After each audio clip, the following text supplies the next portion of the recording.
My name is Manmita DM. I am from Government PU College Kanyana. ನನಗೆ ಮೊದಲು ಈ ಈ ಕೋರ್ಸ್ನ ಬಗ್ಗೆ ಎಂತೂ ಗೊತ್ತಿರಲಿಲ್ಲ. ಹೇಳಿದರೆ ನಮ್ಮ ಮ್ಯಾಥ್ಸ್ ಸರ್ ಮತ್ತು ಪ್ರಿನ್ಸಿ ಎಲ್ಲ ಹೇಳ್ತಾ ಇದ್ದರು, ವಿದ್ಯಾಮೃತ ಅಂತ ಒಂದು ಕೋರ್ಸ್ ಇದೆ, 950 ರೂಪೀಸ್ ಅಷ್ಟೇ, ಸೇರಿ ಅಂತೆಲ್ಲ ಹೇಳ್ತಿದ್ರು. ಆದರೆ ನಾವು ನಂಬ್ತಿರ್ಲಿಲ್ಲ, ಯಾಕಂದರೆ 950ಗೆ ಯಾರು ಕೊಡ್ತಿರ್ಲಿಲ್ಲ. ನಮ್ಮ ಫ್ಯಾಮಿಲಿಯವರೆಲ್ಲ 6000 2000 ಎಲ್ಲ ಕಟ್ಟಿ ಕೋಚಿಂಗ್ಗೆ ಹೋಗ್ತಿದ್ರು. ಆದರೆ ನನಗೆ ನಂಬಿಕೆ ಇರಲಿಲ್ಲ. ಆದರೆ ನಮ್ಮ ಫ್ರೆಂಡ್ಸ್ ಹೇಳ್ತಿದ್ರು, ಸೇರಿ ಒಳ್ಳೆಯದುಂಟು ಕೋಚಿಂಗ್, ಒಳ್ಳೆ ಇನ್ಸ್ಟಿಟ್ಯೂಟು, ಒಳ್ಳೆ ಹೇಳಿಕೊಡುವರು ಅಂತೆಲ್ಲ ಹೇಳಿದರು. ಹಾಗೇ ಪ್ರಿನ್ಸಿಪಲ್ ಹೇಳಿದ್ರು ಅಂತೇಳಿ ಮತ್ತೆ ಕಾಲ್ ಎಲ್ಲ ಬರ್ತಿತ್ತು ನಮಗೆ ವಿದ್ಯಾಮೃತ ಅವರದಿಂದ ಸೇರಿ ಅಂತೇಳಿ.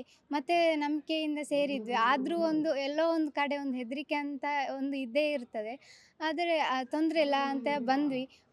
ಬಂದು ನನಗೆ ಮೊದಲು ಇಲ್ಲಿ ಬಂಟರ ಭವನ ಅಂದರೆ ಬರ್ತಿದ್ದೆ ಈಚೆ ಕಡೆ, ಆದರೆ ಇಲ್ಲಿ ಬಂಟರ ಭವನ ಮತ್ತು ಈ ಕಾಲೇಜಿನ ಬಗ್ಗೆ ಎಲ್ಲ, ಈ ಸ್ಕೂಲ್ನ ಬಗ್ಗೆ ಅಷ್ಟೆಲ್ಲ ಗೊತ್ತಿರಲಿಲ್ಲ.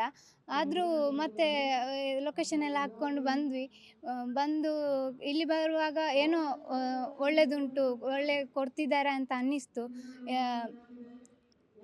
ಇವರ ವೇ ಆಫ್ ಟೀಚಿಂಗ್ ನನಗೆ ತುಂಬ ಇಷ್ಟ ಆಯಿತು. ಯಾಕಂದರೆ ನಮ್ಮ ಮ್ಯಾಥ್ಸ್ ಸಾರು ಎಲ್ಲ ಹೀಗೆ ಪಾಠ ಮಾಡ್ತಿದ್ರು, ಒಂದು ಫ್ರೆಂಡ್ಲಿಯಾಗೆ ಮಾತಾಡೋದು, ಒಂದು ಖುಷಿ ಕೊಡ್ತದೆ. ನಮ್ಮ ರಿಯಲ್ ಲೈಫನ್ನೇ ಎಕ್ಸಾಂಪಲ್ ಆಗಿ ಕೊಟ್ಟು ಒಂದು ಎಕ್ಸ್ಪ್ಲೇನ್ ಮಾಡಿದರೆ ಇನ್ನೂ ತಲೆಗೆ ಹಚ್ಕೊಳ್ಳೋದು ಹೆಚ್ಚು ನಮಗೆ.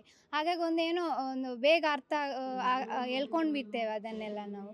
ಹಾಗೆ ನಮ್ಮ ಶರತ್ ಸರ್ ಮತ್ತು ಪ್ರದೀಪ್ ಸರ್ ಎಲ್ಲ ನನಗೆ ತುಂಬ, ಅವರು ಹೇಳಿಕೊಟ್ಟ ಪಾಠ ಎಲ್ಲ ಈಗಲೂ ತಲೆಯಲ್ಲಿ ಉಂಟು. ಮತ್ತು ಡೈಲಿ ಮಾಕ್ ಟೆಸ್ಟ್ ಎಲ್ಲ ತಗೊಳ್ತೇನೆ. ಅಂದರೆ ನನಗೆ ಎಷ್ಟಾಗ್ತದೋ ಅಷ್ಟು ಮಾಡ್ತೇನೆ, ನನ್ನ ಪ್ರಯತ್ನವನ್ನು ನಾನು ಮಾಡ್ತಾ ಇದ್ದೇನೆ. ಹಾಗೆ ಕೋರ್ಸ್ ನನಗೆ ತುಂಬ ಇಷ್ಟ ಆಯಿತು. ನನಗೆ ರಾಮಕೃಷ್ಣ ಆಶ್ರಮ, PNM IT ಇವರೆಲ್ಲರಿಗೂ ಥ್ಯಾಂಕ್ ಯು ಅಂತ ಹೇಳ್ತೇನೆ.